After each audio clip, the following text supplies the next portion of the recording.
Imagine करें कि आप पूरे 72 दिनों तक प्लेन क्रैश में एक ऐसी जगह में फंस जाएं जहां चारों तरफ बर्फ ही बर्फ हो, ना कोई इंसान, ना कोई मदद और ना खाने पीने को कुछ हो। बस चारों तरफ आपको अपनी मौत का साया नजर आए। लेकिन तभी आपके साथ कुछ ऐसा हो जाए जिसकी आपने बिल्कुल उम्मीद नहीं की हो। कहानी की शुरुआत होती है 13 अक्टूबर 1972 में, जब एक रग्बी टीम अपना फाइनल मैच खेलने अमेरिका से चले जा रही थी।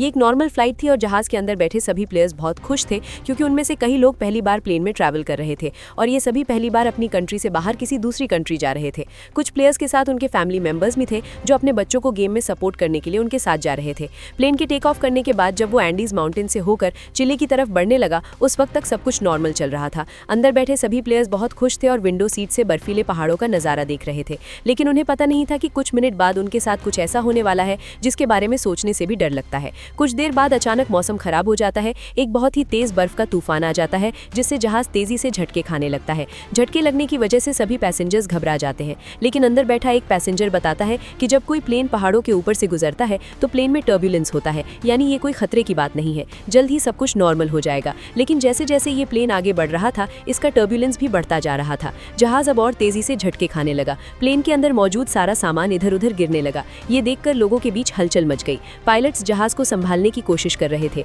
मगर अब जहाज कंट्रोल से बाहर हो गया था। इससे पहले कि पायलट्स कुछ कर पाते, सामने एक पहाड़ आता है और ये जहाज सामने के पहाड़ से जा टकराता है और दो हिस्सों में अलग हो जाता है। एक प्लेयर तो जहाज के टकराते ही प्लेन के पिछले पार्ट के साथ ही उड़ जाता है और हवा में गायब हो जाता है, जबकि प्लेन का आगे का हिस्सा तेजी से रगड़ते हुए बर्फ की एक बड़ी सी चट्टान से जा टकराता है। ये टकराव इतना तेज था कि प्लेन की सभी सीट्स एक दूसरे के साथ चिपक जाती हैं, जिसमें कई लोग कुचलकर मारे गए। अब जो लोग इस एक्सीडेंट से बच गए थे, उन्होंने खुद को संभाला और कैबिन में मौजूद बाकी लोगों की मदद करने लगे।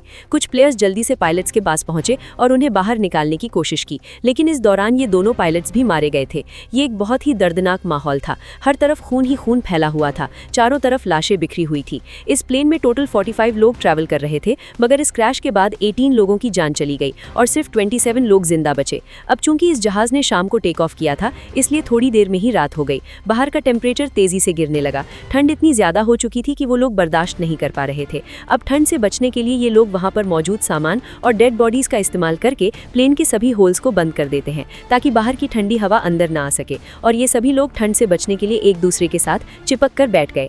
इन सभी की हालत काफी खराब थी। ये अभी भी काफी गहरे सदमे में थे, क्योंकि उन्हें समझ आ चुका था कि ये लोग अब नहीं बच पाएंगे। खैर, जैसे तैसे करके इन लोगों ने रात गुजारी। जब सुबह धूप निकली तो उन्होंने देखा कि 4-5 और लोग ठंड की वजह से मर गए हैं।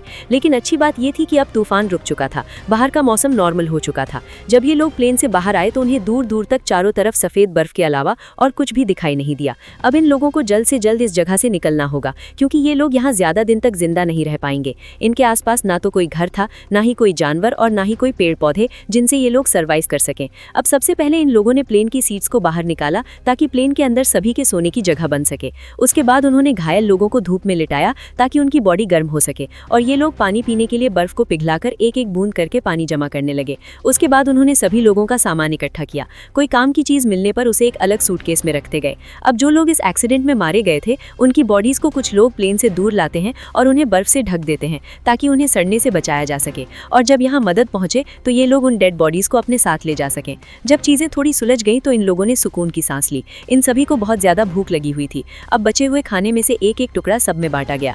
वैसे तो खाने का ये एक टुकड़ा बहुत ही कम था, पर जिंदा रहने के लिए इतना काफी था। हालांकि सब जानते थे कि ये खाना उन्हें तब तक चलाना होगा जब तक उनके पास कोई मदद न पहुंचे। सबको लगा कि अब तक गवर्नमेंट को पता चल चुका होगा कि उनका प्लेन क्रैश हो चुका है और जल्द ही इन लोगों को रेस्क्यू कर दिया जाएगा। इसीलिए वे सब एक साथ बैठकर मदद का इंतजार करने लगे। असल में जिस जगह उनका प्लेन क्रैश हुआ था, वो दरअसल एक वैली थी, जिसके चारों तरफ ऊंचे पहाड़ थे, जिस वजह से यहाँ से निकलना इतना आसान नहीं था। अभी ये बातें चल ही रही होती हैं कि तभी ऊपर से प्लेन गुजरता है।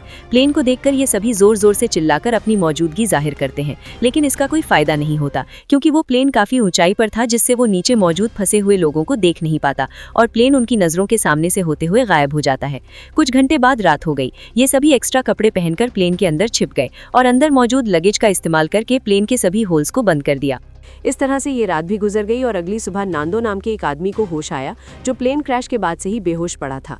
नांदो की हालत इतनी खराब थी कि वो अपने पैरों पर खड़ा नहीं हो पा रहा था, लेकिन इसके बावजूद वो अपनी बहन के पास गया और उसे गले से लगा लिया। जब नांदो ने अपने पेरेंट्स के बारे में पूछा तो उसे बताया गया कि उसके मॉम डैड मर चुके हैं। ये सुनकर उसे काफी दुख हुआ। उधर बाकी लोगों ने दोबारा से बर्फ पिघलाई और थोड़ा पानी इकट्ठा किया और उसे पीकर गुजारा करने लगे। उन्होंने जमीन पर एक्स का साइन भी बनाया ताकि ऊपर से गुजरने वाले जहाज को नजर आ सके। कुछ देर बाद एक और प्लेन उनके ऊपर से गुजरा, जिसे देखकर ये लोग बहुत खुश हो जाते हैं और इन लोगों ने शीशे चमकाकर उसका ध्यान खुद की तरफ खींचने की कोशिश की, लेकिन ये प्लेन भी उन्हें इग्नोर करके चला गया। ये लोग खुश थे क्योंकि उन्हें लग रहा था कि शायद उस प्लेन ने हमें देख लिया है और अब बहुत जल्द उनके पास मदद पहुंच जाएगी। लेकिन इस तरह से एक रात और गुजर गई पर कोई उन्हें बचाने नहीं आया। अब उन्हें समझ आ जाता है कि यहाँ हमें कोई भी बचाने नहीं आएगा, इसीलिए ये लोग सोचते हैं कि हम सब इस बंद इलाके में अपनी जान कैसे बचा सकते हैं। तभी उन्हें ख्याल आया कि प्लेन के पिछले हिस्से में कुछ बैटरीज पड़ी थी और अगर हम इन बैटरीज को यहाँ ले आएं तो बैटरी की मदद से हम प्लेन के रेडियो को चला सकते हैं और बाहर की दुनिया से कांटेक्ट कर पाएंगे। अब सभी को ये आइडिया पसंद तो आया, लेकिन इस काम को अंजाम देना इतना आसान नहीं था जैसा वो सोच रहे थे, क्योंकि जहाज का पिछला हिस्सा जो क्रैश के दौरान टूटकर अलग हो गया था, पता नहीं वो हिस्सा अब कहाँ होगा। खैर, उन्होंने प्लेन के पिछले हिस्से को ढूंढने का फैसला किया। इसके बाद उन्होंने लेदर और कांच का इस्तेमाल करके कुछ गॉगल्स बनाए ताकि ये गॉगल्स तेज बर्फीले तूफान में उनकी आंखों का प्रोटेक्शन कर सके। और ग्रुप के 4 लोग उन बैटरीज को लाने चले गए, लेकिन थोड़ी दूर जाने के बाद जब उन्होंने पीछे मुड़कर देखा तो उन्हें उनका जहाज कहीं भी दिखाई नहीं दिया और अब उन्हें एहसास हुआ कि इतने सारे बर्फ के बीच किसी को भी उनका प्लेन नहीं दिखेगा और शायद इसीलिए अभी तक कोई उन्हें बचाने नहीं आया। अब ये लोग आगे बढ़ने की कोशिश करते हैं कि तभी वहां मौजूद बर्फ खिसकने लगी। ये देखकर ये लोग डर जाते हैं और वापस अपने जहाज की तरफ आ जाते हैं। इस तरह से इन लोगों को यहाँ फंसे हुए 6 दिन गुजर जाते हैं और 1 हफ्ते बाद प्लेन में मौजूद सारा खाना खत्म हो गया। अब ये इलाका बर्फ से ढका हुआ था और आसपास ना तो कोई जानवर था और ना ही कोई पेड़ पौधे, इसीलिए अब उन्हें अपना पेट भरने के लिए कुछ ना कुछ तो करना होगा। खाने के लिए कुछ भी ना मिलने पर वो लोग पत्थरों पर जमी हुई मौस खाने लगे, जिसका टेस्ट बहुत ही गंदा था, पर मजबूरी में उन्हें खाना पड़ा। यहाँ नांदो ने कहा कि अगर उसे मरे हुए लोगों की बॉडीज भी खानी पड़े तो वो खुद को जिंदा रखने के लिए ये भी करेगा। ये सुनकर सभी लोग सोच में पड़ गए। जल्द ही इन सभी के बीच बहस होने लगी कि उन्हें मरे हुए लोगों को खा लेना चाहिए या फिर भूख से मर जाना चाहिए। कुछ लोगों का कहना था कि ऐसा करना ठीक नहीं, ऐसा करने पर हमें ऊपर वाला माफ नहीं करेगा, जिसके बाद उन्होंने अपने पेट पर पत्थर रखकर गुजारा किया। ऐसे ही वक्त गुजरता गया और वक्त के साथ साथ उनकी भूख भी बढ़ती गई। हाल ये था कि ये सभी अपने जूतों की लेस और सिगरेट तक खाने पर मजबूर हो गए, लेकिन कई दिनों से भूखे रहने के बाद उन चीज़ों से उनकी भूख कहाँ मिटने वाली थी। ऐसे ही कुछ दिन और गुजर गए और भूख के चलते नंदो की बीमार बहन मर गई। नंदो ने अपने माता पिता के साथ साथ अपनी बहन को भी खो दिया। इस तरह से वक्त गुजरता गया और इन लोगों ने जैसे तैसे करके खुद को 9 दिनों तक जिंदा रखा, लेकिन अब तक उनकी भूख इतनी बढ़ चुकी थी कि उनके दिमाग ने भी काम करना बंद कर दिया था और अब उनकी मौत उनसे सिर्फ 1 कदम दूर थी। अब उनके पास कोई और दूसरा चारा नहीं था, इसीलिए उन्होंने उन डेड बॉडीज को खाने का फैसला किया। सबसे पहले 4 लोग प्लेन से बाहर गए और लाशों को काटकर खाने लगे। उन्हें खाते देख कुछ और लोगों ने भी अपना मन बदल दिया और वे भी उनके पास गए अपना पेट भरने के लिए। लेकिन 5 लोग ऐसे थे जिन्हें अपनी मौत तक मंजूर थी, पर किसी दूसरे इंसान को खाना ठीक नहीं समझा।